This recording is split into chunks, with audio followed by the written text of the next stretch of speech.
Morning and welcome to the meditation. Let us take a moment to arrive on our cushion or on our chair and leave the hectic world outside. Let us focus inwards. You can do that by taking 3 deep breaths. Every time we inhale, we refresh the mind. Every time we exhale, we relax both body and mind.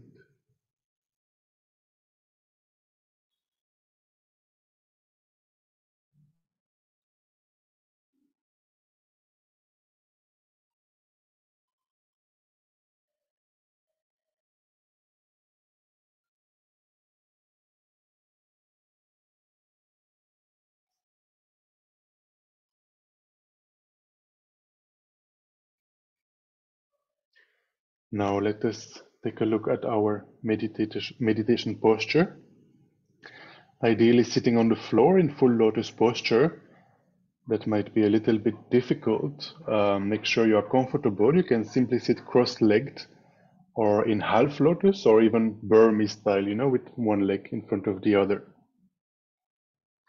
If you're sitting on a chair, that's totally fine. Just make sure you're not sitting against the support of the chair and not leaning forward either. Just make sure your body is straight, your spine is aligned, your body is upright. The hands are in the concentration mudra. So you have your right hand on top of the left, the two thumbs are slightly touching, and this rests on your lap. The shoulders are even and relaxed, so even though your back is straight, your body is upright, you can easily move from left to right. Your body is flexible. The neck is aligned with the spine. You can very slightly tilt your head forward, but not too much, just in the continuation of your spine. A tip of the ancient masters is to place your tongue behind your upper teeth towards your upper palate. This helps to reduce the production of saliva. And finally, the eyes are not completely closed. We leave them slightly open, just gazing 1 or 2 meters in the space in front of you, but not paying attention to what our eyes are seeing. It is the mental consciousness that meditates. So this is known as the 7-point Buddha Vairochana posture. Out of these 7 points, the most important thing is for your back to be straight, for your body to be upright. This helps to maintain concentration. Now that we have looked at our body posture, let us look at our mind. What is our motivation for meditating? What is our motivation for this session? So we will try to generate a Mahayana motivation, a motivation of the great vehicle, a bodhicitta motivation, a motivation of the mind of awakening. The mind of awakening means the wish to become a fully awakened being, the wish to become a Buddha. The Buddha is the one who has eliminated all his mental veils and has perfected all the qualities, has achieved the state of omniscience, and is therefore able to guide all sentient beings unmistakably. Why do we want to help and guide sentient beings? It's because since beginningless time, all sentient beings, including ourselves, have been trapped in the vicious prison of the mind. This vicious prison that we also call samsara in Sanskrit. The prison of cyclic existence, we say in English. So what does that mean? Since time immemorial, we have this innate feeling that ourself and all phenomena exist intrinsically, exist ultimately, that they exist from their own side. We have a very strong, solid sense of I. Ourselves seems very strong, very solid. We fail to recognize that it doesn't exist independently. It doesn't exist inherently, objectively. And because of that, we have the inappropriate attention, this feeling that we are the center of the universe. We feel that we are more important than others. And because of this inappropriate attention, it opens the way for all the other afflictions, such as attachment, anger, jealousy, pride, anxiety, and so on and so forth. And all of these mental afflictions that we have, they lead us to engage in negative actions, in non-virtuous actions, such as killing, stealing, lying, and so on and so forth. And because of all these negative actions, we are constantly collecting negative karmas that inevitably, at one point or the other, ripen in the form of unpleasant experiences. They ripen in the form of suffering. And actually, as long as we have this self-grasping ignorance, this misconception that ourselves and all phenomena exist independently, exist objectively, as long as we have that, even the positive actions that we do, even though they leave a positive imprint on the mind, they accumulate positive karma. It is contaminated positive karma, meaning that they will result in pleasant experiences, but in samsara, as long as we don't eliminate the root cause of all our problems, that is this self-grasping ignorance, this misconception that phenomena and the self exist truly. As long as we don't eliminate that, we will remain in samsara without much control over our experiences. Everything we experience is due to the karmas we have accumulated in the past. Sometimes we have pleasant experiences, sometimes we have unpleasant experiences, and we don't have control over what we experience. It is all due to the karmas we have accumulated in the past. And so since beginningless time, we have been circling in samsara, continuously taking rebirth again and again due to the karmas we have accumulated in the past. Sometimes you are born as a human being, sometimes as an animal, and as well as in other states of rebirths. So let us try to generate a sense of compassion for ourselves and all sentient beings who are trapped in samsara. Maybe at present we have this human life with not too much suffering, maybe a balance of pleasant and unpleasant experiences, but we can clearly see around ourselves so many people who are suffering from sicknesses, so many people suffering from poverty, for example. And we can see in the news so many people living in countries that are at war, for example. Can you imagine the suffering there? With our own eyes, we can also see the suffering of animals. For example, the animals, how they are treated by humans, and also the animals in the wilderness, how they are living in a constant fear of being hunted by other animals.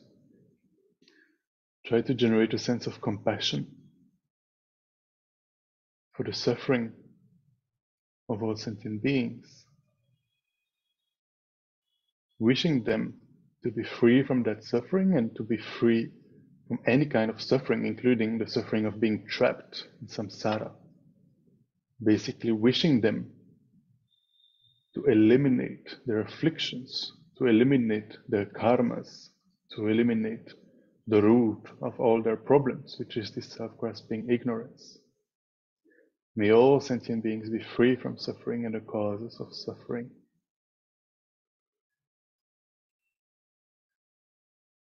And not only leaving it as a mere wish, but also generating a sense of responsibility. I myself will free all sentient beings from suffering and the causes of suffering. Why do I generate a sense of responsibility? Is because at the present I have this, what we call precious human life, meaning that I have obtained a human body and I have all my mental and physical abilities. But not only that, I live in a world where the Buddha has appeared 2500 years ago. The Buddha turned the wheel of Dharma, he gave so many teachings, and to this day the teachings are still very much available, especially in this era of internet where with just one click we can listen to the teachings of the Buddha, we can read the teachings of the Buddha. And not only that, but there are so many followers of the Buddha's teachings and so many supporters of the Buddha's disciples. So with all these conditions, with all these freedoms, with all these endowments, I have the unique opportunity to transform my mind by listening, contemplating, and meditating on the Buddha's teachings.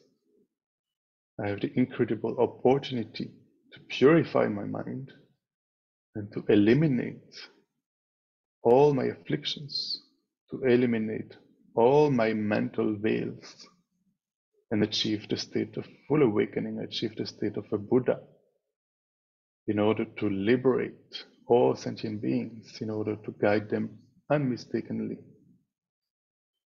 once I have achieved the state of omniscience, full awakening. So try to generate this most beautiful wish, this most beautiful aspiration of bodhicitta, the mind of awakening, thinking, may I become a Buddha for the benefit of all dear mother sentient beings.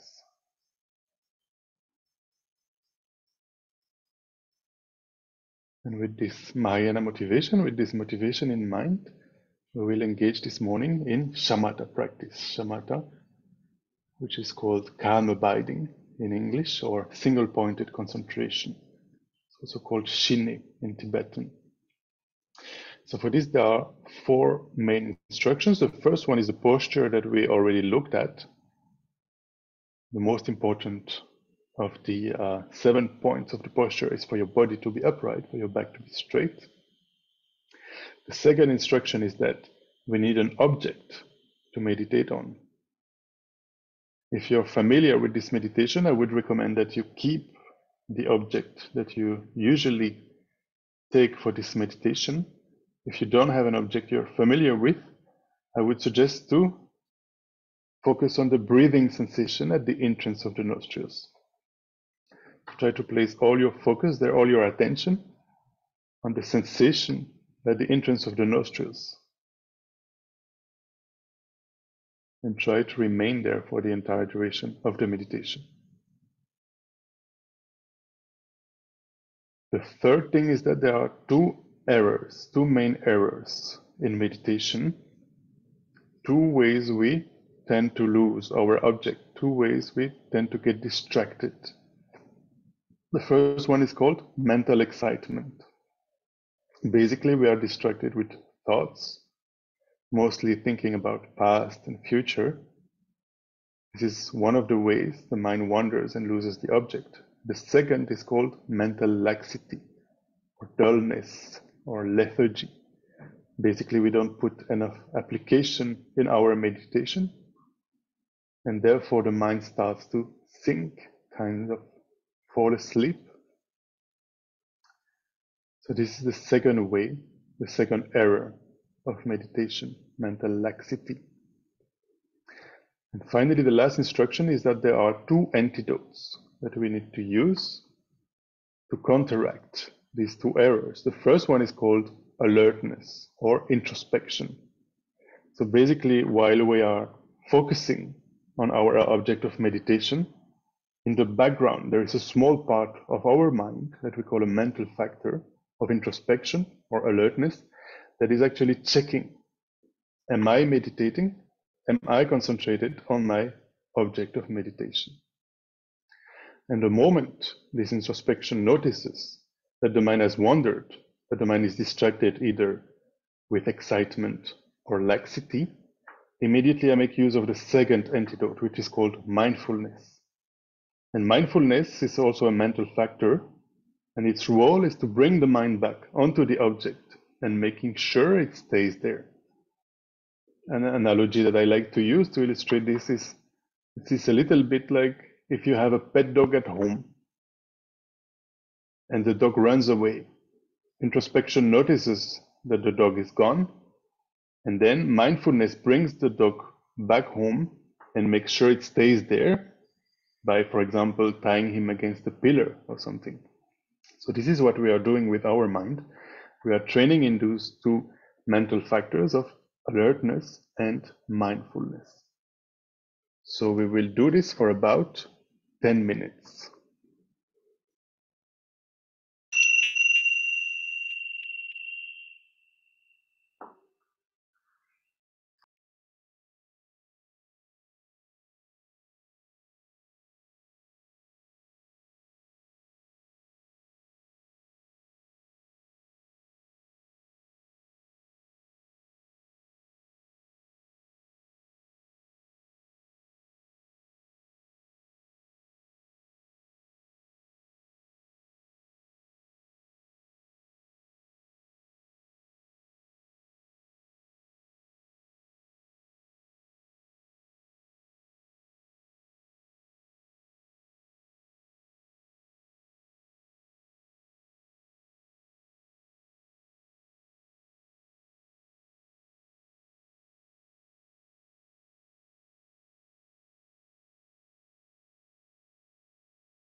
gently come out of the meditation. So we just did about 10 minutes. Actually, the masters, they recommend that if we are beginners, it is good to do short quality sessions and do more of those short sessions rather than doing long sessions in the beginning. There are two reasons for that. The first one is that when our minds are not trained, in these mental factors of introspection and mindfulness, then we can get distracted for a long time before we notice it. And so basically, our minds get distracted for a long time without making use of the antidotes. And if we do that for long periods, then it becomes more and more difficult to make use of the antidotes, to train our minds in these antidotes. So it is better to try for like 5 minutes to be fully concentrated and use introspection and mindfulness fully, rather than sitting, for example, 1 hour. And for 1 hour, most of the time, the mind is distracted with thoughts or is thinking, falling asleep. The second reason is that if we meditate for 5, 10 minutes, 15 minutes, at the most, it is advised to meditate for 24 minutes for beginners. Um, Then at the end of the session, maybe after 5 minutes, we feel like meditating more. And this is a good, because then it will encourage us to meditate again and again. But if we sit for 1 or 2 hours at the end of the session, it might feel like too much. And then the next time we see the meditation cushion, then we just feel like, oh no, I don't want to meditate. So these are the two reasons why it is advised in the beginning to do short quality sessions rather than long sessions. At the at the uh, at the beginning, it is better to do short sessions rather than long sessions. Okay, so we can dedicate the merits that we have accumulated in this session by contemplating on bodhicitta and trying to train in the mental factors of introspection and mindfulness, so that we may soon, very soon, develop perfect concentration, which is required for us to meditate and achieve a genuine, uncontrived bodhicitta, and is also required to realize the emptiness of objective existence, of self and phenomena. So may we very soon develop this perfect concentration, and may we soon, very soon, become fully awakened Buddhas in order to benefit sentient beings, leaving none aside. May the precious mind of bodhicitta that has not arisen arise and grow, and may that which has arisen not diminish but increase forevermore. May the wisdom realizing emptiness that has not arisen arise and grow, and may that which has arisen not diminish but increase forevermore. Due to all our merits, may His Holiness the Dalai Lama have a very long and healthy life, and may he continue to teach us the Buddha Dharma of Shakyamuni for a very long time. Due to all our merits, may we soon have the fortune to find the unmistaken reincarnation of Lama Zopa Rinpoche, so that Rinpoche may continue to guide us and lead the organization. And finally, due to all our merits, may the wars that are happening around the world immediately come to an end. May there be no new wars, may there be no famine, may there be no epidemic, and no natural disasters and catastrophes of the elements. May peace and harmony prevail in everyone's hearts and lives. Thank you very much for joining us this morning, and we'll see you tomorrow morning at 9 a.m. for the meditation, and tomorrow evening at 6:30 we have a movie at Tushita. It's called 108 Yaks. It's a very interesting, inspiring movie about saving about 108 or 115 yaks in the Himalayan range, saving them from being sent to the slaughterhouse and being sent to a refuge sanctuary. So this was recorded by a disciple of Lama Zopa Rinpoche, a monk Geshe from Kopan Monastery in Nepal. Very beautiful movie. So we invite you to join us for that tomorrow evening in person at Tushita. Thank you very much. Have a beautiful day. See you. Bye bye.